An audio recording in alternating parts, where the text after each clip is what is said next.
2.5 گھنٹے کے لیکچر کے بعد تھوڑا بریک ملا سب کو، تو نوال کینٹین چلیے کہ کچھ کھا لے، ناشتہ بھی نہیں کر کے آئی تھی۔ شاعری بھی اس کے پیچھے ہی آ گیا۔ براؤنی یار مجھے آج والا لیکچر پھر سے سمجھا دو، مجھے سمجھ نہیں آیا، شاعری نے اکتا کے کہا تو نوال نے اس کو ایسے دیکھا جیسے غلط ٹائم پہ ٹپکا ہو۔ آپ کو بھی پڑھنے کی ضرورت پڑ گئی جو خود شیطانوں کا استاد ہے، نوال نے معصومیت سے کہا۔ جی بالکل، اصل میں میرے پاس لیکچر ختم ہو گئے تھے، ان کو دینے کے لیے، اس لیے سوچا کہ اپنے براؤنی منگیتر صاحبہ سے ہی کچھ سیکھ لوں، آخر کو آپ ان کے استاد کی ہونے والی بیگم ہیں، کل کو آپ نے ہی یہ عہدہ سنبھالنا ہے۔ دل جلانے کی پوری کوشش کی گئی۔ میں آپ کو نہیں جانتی، پتہ نہیں کہاں کہاں سے اٹھ کے آ جاتے ہیں لوگ، نوال کہہ کے جانے لگی جب اس کی ایک کلاس فائل ان کے پاس ہے اور شاعری کو مخاطب کیا۔ لائیے شہریار، میں آپ کو سمجھا دوں، یقین کیجیے ایسا سمجھاؤں گی کہ کبھی نہیں بھولیں گے آپ۔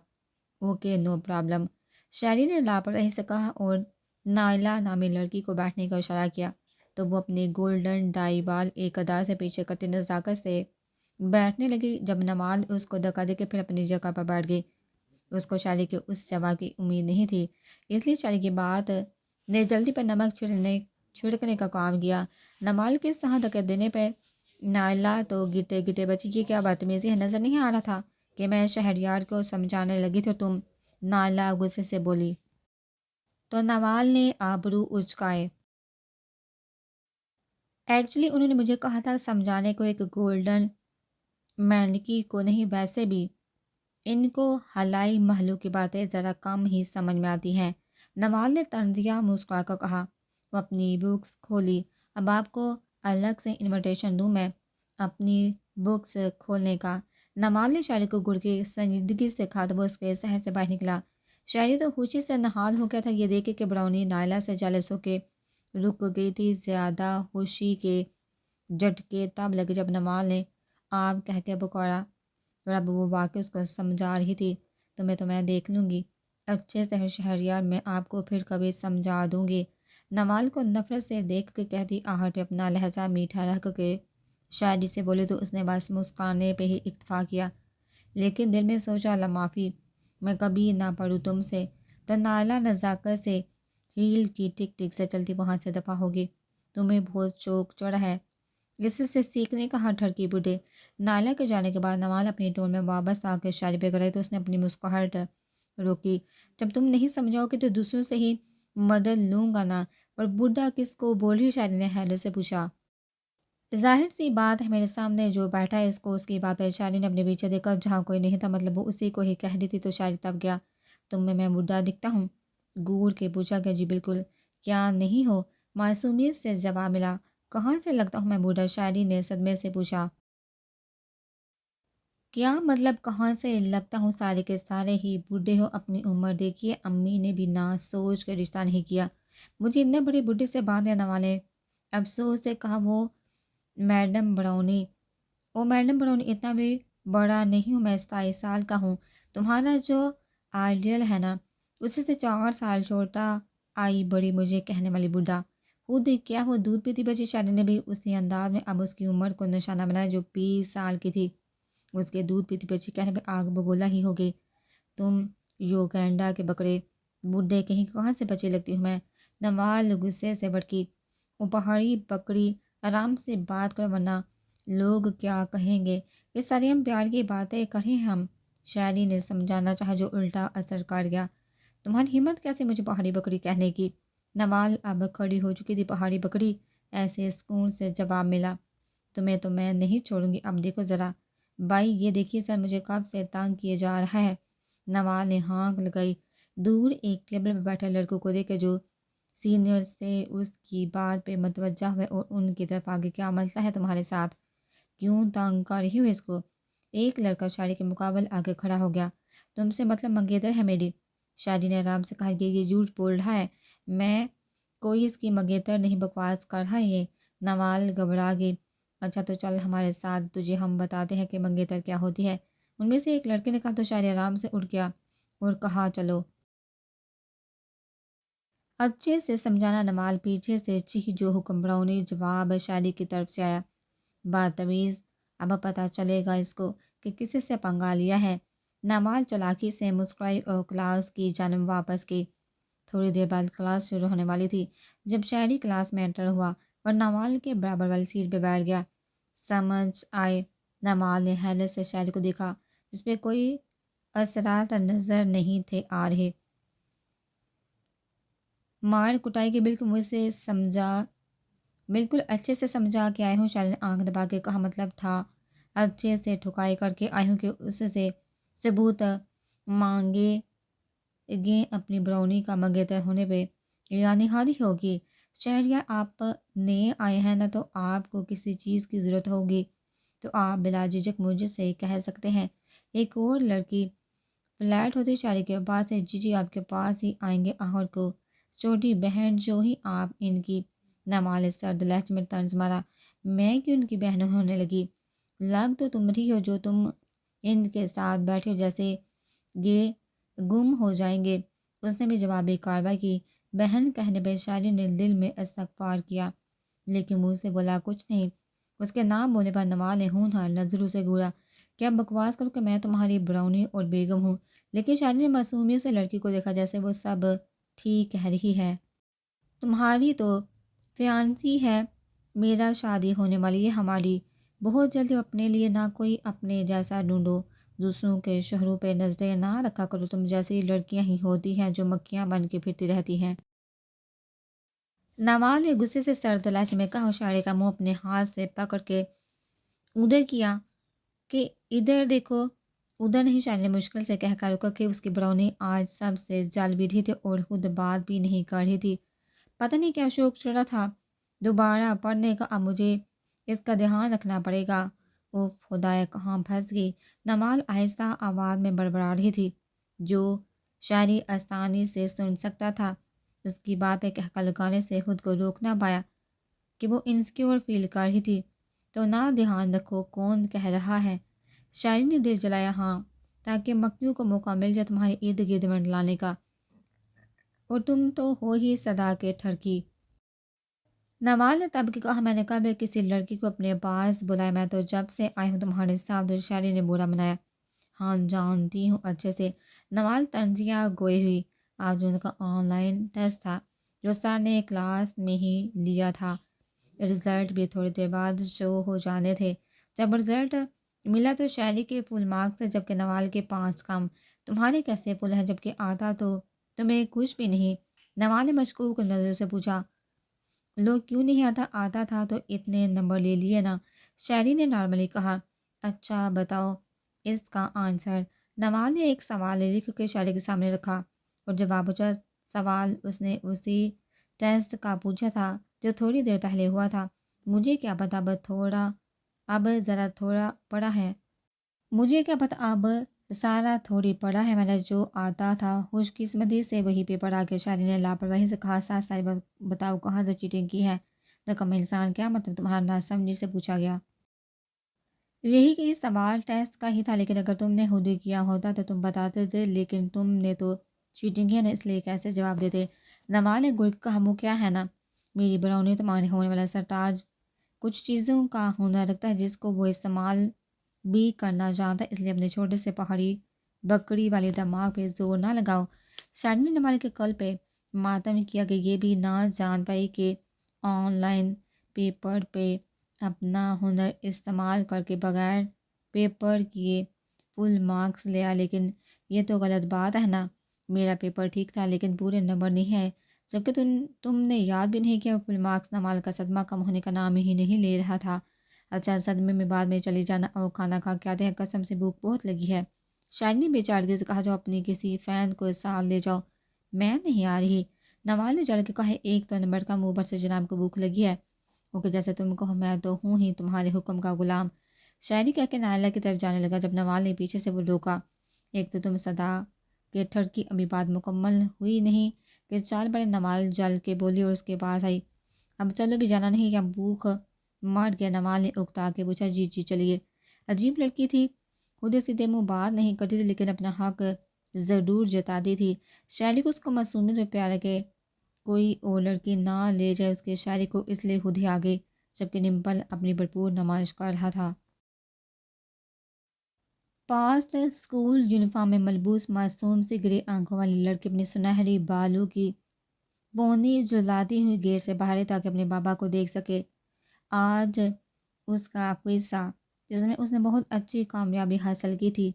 لینے تو اس کو اس کے ڈرائیور انکل آتے تھے، لیکن آج اس نے اسپیشل اپنے بابا کو آنے کو کہا تھا کہ وہ آئیں تاکہ وہ ان کو سرپرائز دے سکے۔ جب پیچھے سے ایک ننھی سی سرگوشی سنائی دی، میرو میں تھک گئی ہوں، بابا کب آئیں گے؟ براؤن آنکھوں میں تھکن لیے نمال بیزارے سے منہ بنا کے بولی۔ تو میرال ہنس دی۔ آ رہے ہیں نمال، تم وہاں بینچ میں جا کے بیٹھ جاؤ۔ میرال نے اس کو پیار سے بہلایا اور ایک بینچ کی طرف اشارہ کیا جہاں نمال غصے سے پیر پٹھے تھی جا کے بیٹھ گئی۔ تھوڑی دیر ہی گزری ہوگی جب اچانک اسکول کے گیٹ سے کچھ والتے پہ شور سا اٹھ گیا۔ وہ سب اس کی طرف متوجہ ہو گئے۔ اسکول کے گارڈ بھی وہاں چلے گئے کہ حالات کا جائزہ لے سکے۔ میرال نے بھی اپنی سی کوشش کی کہ وہاں جا کے دیکھ لے کہ کیا ہوا ہے، لیکن نہیں چاہتے تھے کہ ایک بڑی غلطی کر بیٹھے گی۔ میرال نے بھی گیٹ سے باہر قدم نکالا ہی تھا کہ دو نقاب پوش آدمی اس کی طرف بڑھے اور بغیر مزاحمت کا موقع دے اس کے منہ پہ کلوروفارم سے بڑا رومال رکھ دے جسے وہ اگلے ہی لمحے اپنے ہوش و حواس سے بے گانہ ہوگی۔ اس سے پہلے زمین پہ گرے آدمی نے جلدی سے اس کو پکڑا اٹھا کے گاڑی میں پٹھر دیا۔ نواز جو باہر کا شور سن کے ہی میرال کی طرف آ رہی تو اپنی بہن کو کسی آدمی کے بازو میں سوتے دیکھا تو اس کی طرف بڑھی۔ اس کی عمر ابھی 10 سال ہی تھی، اس لیے اس نے اپنی بہن کو سوتا ہی پایا۔ میری بہن کو کہاں لے کے جا رہی ہو موٹے آدمی، چھوڑو چھوڑو اس کو ورنہ میں مار دوں گی تمہیں۔ نواز جی ہی میرال کو پکڑنے کی تگ و دو کرنے لگی اور ایک باری ہاتھ اس کے منہ پہ اپنا نشان چھوڑ گیا اور وہ گیٹ کے پاس جا کے گر گئی۔ گرنے کی وجہ سے اس کا سار پھٹ گیا۔ اس نے اپنے ہوش کھو دیے۔ گارڈ جب حادثے کی جگہ پہنچے جہاں پہ شور ہو رہا تھا لیکن وہاں پہ کچھ نہ پایا، بس ایک سائیکل والا روڈ پہ گرا پڑا تھا اور جان بوجھ کے پاویلا مچا رہا تھا۔ گارڈز اس کا ڈرامہ سمجھ کے واپس کو جب انہوں نے ایک آدمی کو نوال کو مارتے دیکھا فوراً ان کی جانب لپکے۔ گارڈز اچھے سے جانتے تھے میرال اور نوال کو کہ وہ کس کی بیٹی ہے۔ جب گیٹ پہ پہنچے تو نوال کو بے ہوش دے کر ان کے ہاتھ پاؤں پھول گئے۔ وہاں کے بچوں سے میرال کے بارے میں دریافت کیا، اس کو تو کوئی اٹھا کے ہی اپنی گاڑی میں لے کے جا رہا تھا۔ ایک بچے نے جواب دیا جو چھوٹا تھا اس لیے حالات اس کے لیے ناسمجھ تھے۔ گارڈ نے فوراً جسٹس یعقوب صاحب کا نمبر ڈائل کیا جو فوراً اٹھا لیا گیا۔ یعقوب صاحب نے خود ان کو اپنا نمبر دیا کہ کوئی ایمرجنسی ہو تو رابطہ کرے۔ دوسری جانب سے فکر مندی سے اپنی بیٹیوں کا دریافت کیا گیا تو جو گارڈز نے ان کو خبر سنا وہ ان کے لیے سہانے روح تھی۔ یعقوب صاحب جو دونوں کو لینے کے لیے نکلے تو راستے کو بلاک کر دیا گیا یہ کہہ کے کہ یہاں پہ حادثہ پیش آیا ہے جس کی کارروائی جاری ہے، لیکن اب وہ جلد ہی ثابت سمجھ چکے تھے کہ یہ انہی لوگوں کا پلان ہے جو انہیں آج کل دھمکیاں دے رہے تھے، لیکن اب انہوں نے اپنے کہے بے عمل کر دکھایا۔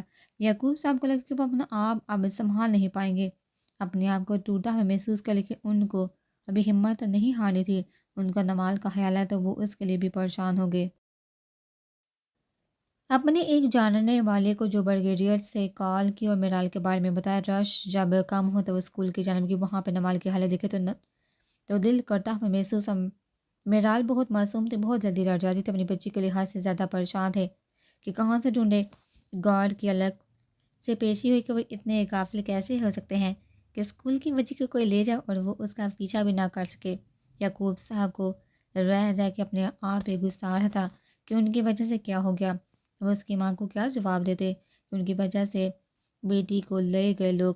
جب گھر پہنچے تو آسیہ بیگم کو پہلے سے ہی خبر لگ چکی تھی اور انہوں نے اپنے آپ کو رو رو کے نڈھال کر لیا تھا۔ مجھے معاف کر دے، میں آپ سب کی حفاظت نہ کر سکا، مجھے وہ سب نہیں کرنا چاہیے تھا، جانتے ہوئے بھی انجان بنا۔ یعقوب صاحب نے ہارے ہوئے لہجے میں کہا، آپ ایسا کیسے کہہ سکتے ہیں؟ آپ نے انصاف کیا تھا، گناہ نے ایک بے گناہ کو انصاف دلایا تھا، آپ ہمت کیسے ہار سکتے ہیں؟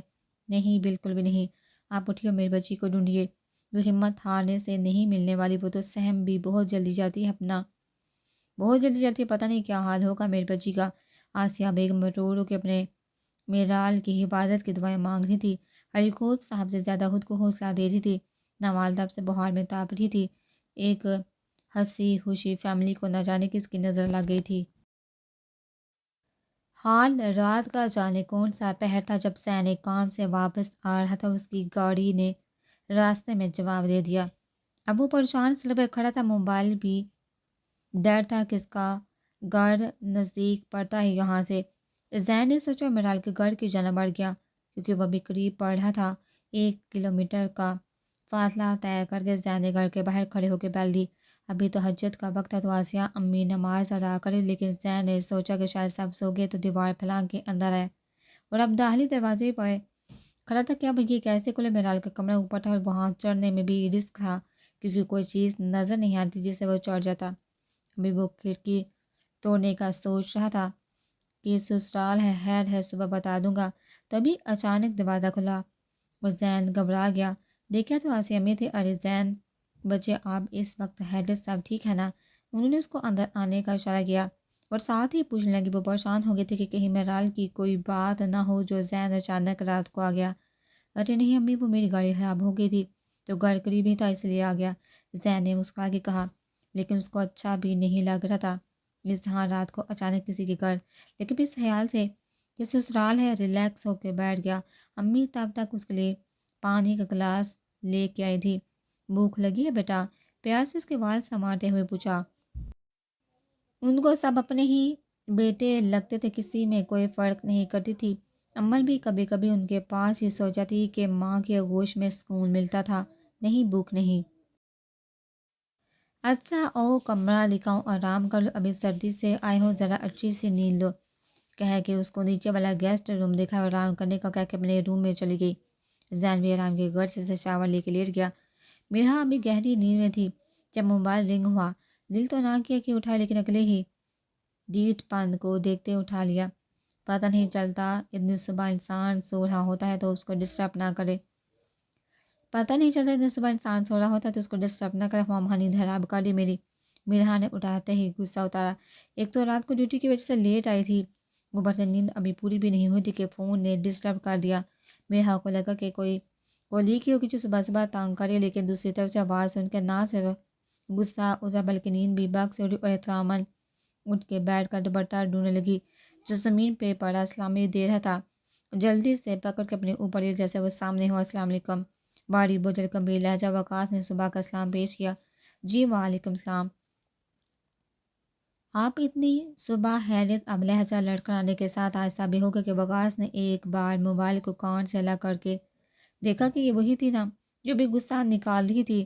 جی میں، اور بات کرنی تھی آپ سے، اگر فارغ ہے تو، وقاص نے گویا اجازت مانگی۔ ظاہر سی بات اب میں نیند میں کسی کا علاج کرنے سے رہی۔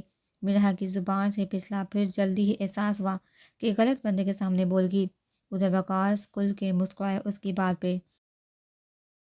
میرا مطلب میں فری ہوں، آپ کہیے، میں سن رہی ہوں، مرحا نے شرمندہ سا ہو کے کہا۔ ڈریس لینا تھا شادی کے لیے، تو پوچھنا یہ تھا کہ ساتھ جائیں کہ یا آن لائن بک کرا دے؟ سنجیدگی سے پوچھا۔ جیسے آپ کو ٹھیک لگے، نرمی سے میرا نے کہا۔ مطلب اتنی صبح یہ پوچھنا تھا؟ اوکے تو آن لائن منگوا لیتے ہیں، شادی سے پہلے آپ باہر مت نکلیے، آپ کی آفس بات بھی کل ہی ہمارے شادی تک نہیں جائیں گی، آپ اپنا خیال رکھیں، اوکے؟ وقاص نے محبت سے کہا تو میرا اس کی آواز میں کھوسی گئی۔ سن رہی ہیں آپ؟ جواب نہ کر وقاص نے پوچھا۔ جی جی اوکے میں سمجھ گئی، فوراً بولی۔ ٹھیک ہے اپنا خیال رکھیے گا، ابھی کام ہے تو اللہ حافظ، کہہ کے وقاص نے کال کاٹ دی۔ ہائے میرا وقاص اف کہہ کے خود شرما دی اور ٹائم دیکھا تو ابھی صبح کے 6 بج رہے تھے۔ شکر کیا کہ ابھی اور سو سکتے، ابھی سے نیند میں بھی ہوش ہو گئی۔ وقاص بھی گھر پہنچا تھا صبح کے، اس کے موبائل پہ ایک میسیج آیا، دیکھا تو وہ میرا کی پکس تھی مختلف اینگل سے اور ہاسپٹل کی گھر کے لیے واپسی کی بھی، ساتھ کچھ لکھا بھی تھا۔ کیا سمجھتے ہو بچے، ہم ایک شخص پہ نظر ہے، ہماری بلائی اسی میں ہے، ثبوت ہمیں دو ورنہ یہ بلبل ہمارے ہاتھ سے دور نہیں۔ بس یہ دیکھنے کی دیر تھی۔ وقاص کو میرا کی ٹینشن لگی۔ سب سے پہلے اس نے ہاسپٹل کال کر کے میرا کے لیے لیو لے کے شادی کی وجہ سے نہیں آ سکتے، پھر میرا کو کال کی یہ چیک کرنے کے لیے وہ ٹھیک ہے۔ جب میرا کی نیند سے وہ آواز کانوں سے ٹکرائی تو وقاص کے رگ میں سکون کی لہر دوڑ گئی اور شکر ادا کیا کہ وہ ٹھیک ہے۔ آن لائن جوڑا بھی اس لیے منگوانے کا کہا کہ ابھی وہ کچھ بیزی تھا جس کی وجہ سے وہ اس کے ساتھ نہیں جا سکتا تھا، تو گھر بیٹھے ہی ٹھیک تھا، اس کے اکیلے باہر جانے کے رسک وہ نہیں لے سکتا تھا۔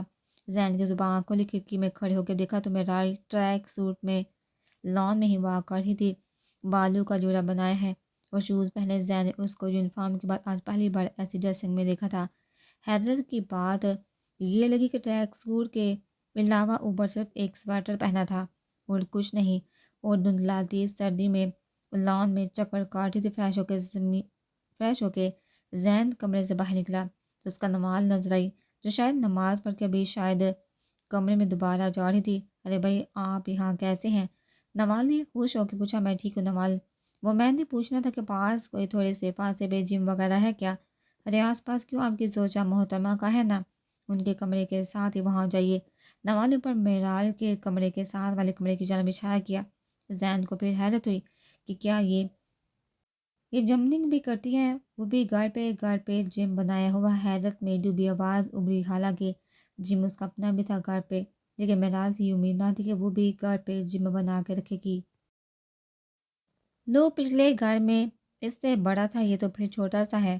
امی کی ڈانٹ پہ چھوٹا ہوا ہے، دراصل آپ بھی باہر کے جم میں نہیں جاتی یوں نو۔ نما نے بات ادھوری چھوڑ کے بھائی سمجھ جائیں گے، اور وہ سمجھ بھی گیا کہ وہ اس طرح کی ڈریسنگ گھر سے باہر بالکل نہیں کرتی، اور جم میں کمفرٹیبل ہونے کے لیے پہننا پڑتا ہے۔ لڑکیوں کا جم یہاں سے دور تھا، اسی لیے گھر میں ہی زین کو اچھا لگا تھا۔ اچھا ٹھیک، چلو میں چلتا ہوں، کہہ کے چلا گیا اوپر۔ جمناسٹک میں ابھی انٹر ہوا ہی تھا کہ میرال دوسری طرف منہ کر کے کھڑی، وہ اپنا سویٹر اتار رہی تھی، ساتھ اوپر پہنی ٹریک سوٹ کی شرٹ بھی اب وہ صرف ایک ہاف سلیوز ٹی شرٹ میں تھی، ساتھ بلیک ٹراؤزر۔ زین کو حیرت ہوئی کہ لڑکی کو سردی نہیں لگتی کیا؟ السلام علیکم، زین نے کہا۔ میرال اس کی آواز پہ سر سے پلٹی، اپنا حلیہ دیکھا تو شرم سے لال پڑ گئی، لیکن ظاہر سی بات ہی کلاس تو اب اگلے کی ہی لگنی تھی، آپ کو شرم آنی چاہیے کسی کے روم میں بغیر ناک کیے جاتے ہوئے۔ میرال دوبارہ سے سویٹر پہنتے ہوئے غصے سے چلائی۔ امی اس کو نماز کے وقت بتا چکی تھی کہ زین آیا ہے رات۔